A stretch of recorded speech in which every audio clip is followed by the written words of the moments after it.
10 വോട്ടിനു വേണ്ടി ഏത് നാണം കെട്ട കളിക്കും ഇന്ത്യയിലെ പ്രതിപക്ഷ പാർട്ടികൾ മടിക്കില്ല എന്നതിന് മറ്റൊരു തെളിവ് കൂടി വരുന്നു. തെലങ്കാന ഭരിക്കുന്നത് കോൺഗ്രസ് ആണ്. തിരഞ്ഞെടുപ്പിൽ ജയിക്കാനായി കോൺഗ്രസ് ഒരു വാഗ്ദാനം നൽകിയിരുന്നു. അതായത് ഷെയ്ഖ് പേട്ട എന്ന് പറയുന്ന മണ്ഡലത്തിൽ അവിടെ 1.3 ലക്ഷം വോട്ടർമാർ മുസ്ലിങ്ങളാണ്. ആ മുസ്ലിങ്ങൾക്ക് ഒരു വലിയ വാഗ്ദാനം നൽകിയിരുന്നു. അവിടെ അവർക്ക് ഒരു ശ്മശാനം എന്നൊരു ആവശ്യം അവർ ഉയർത്തിയിരുന്നു. ശ്മശാനത്തിലുള്ള ഭൂമി സർക്കാർ വിട്ടു നൽകുമെന്നായിരുന്നു ആ വാഗ്ദാനം. തെരഞ്ഞെടുപ്പിൽ ജയിച്ച കോൺഗ്രസ് ആ വാഗ്ദാനം നിറവേറ്റാനായി ഹൈദരാബാദ് മസ്ജിദിന് സമീപമുള്ള 2500 ചതുരശ്ര അടി സ്ഥലം ഈ പള്ളി കമ്മിറ്റിക്കും ഒപ്പം തന്നെ മുസ്ലിം സംഘടനകൾക്കുമായി സർക്കാർ ഉത്തരവിലൂടെ നൽകി.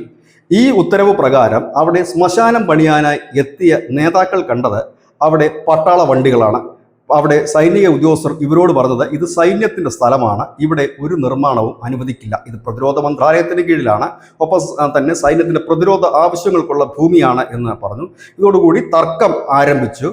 ഇവിടെ ശ്രദ്ധേയമായൊരു കാര്യമുണ്ട്. ഈ ശ്മശാനത്തിൻ്റെ ഭൂമി കോൺഗ്രസ്സുകാർ നൽകിയത് വലിയൊരു സമ്മേളനമൊക്കെ സംഘടിപ്പിച്ചുകൊണ്ട്, വലിയ പത്രസമ്മേളനമൊക്കെ സംഘടിപ്പിച്ചുകൊണ്ട് വാഗ്ദാനം തങ്ങൾ നിറവേറ്റുന്നു എന്ന് പറഞ്ഞുകൊണ്ടാണ് ഈ ഉത്തരവ് നൽകിയത്. ഏതായാലും ഈ ഉത്തരവും പൊക്കി പിടിച്ച് അവിടെ ശ്മശാനം പണിയുവാനായി എത്തിയ മുസ്ലിം നേതാക്കളടക്കം ഉള്ളവരോട് സൈന്യം പറഞ്ഞത് കാലെടുത്ത് കുത്തരുത്. ഇപ്പോൾ അവിടെ വേലി കെട്ടി സുരക്ഷിതമാക്കാനുള്ള ശ്രമമാണ് സൈന്യം നടത്തിക്കൊണ്ടിരിക്കുന്നത്. ഏതായാലും കോൺഗ്രസ് പാർട്ടിയുടെ നേതാക്കളൊക്കെ ഇതോടുകൂടി അവിടെ നിന്ന് മുങ്ങിയിരിക്കുന്നു. ഈ പെട്ടുപോയത് അവിടെ ശ്മശാനം പണിയാൻ ചെന്ന ഈ മുസ്ലിം നേതാക്കളാണ്. അവർ ഇപ്പോൾ എന്ത് ചെയ്യണം എന്നറിയില്ല. സർക്കാരിൻ്റെ ഉത്തരവ് മാത്രമാണ് അവരുടെ കയ്യിൽ ഉള്ളത്.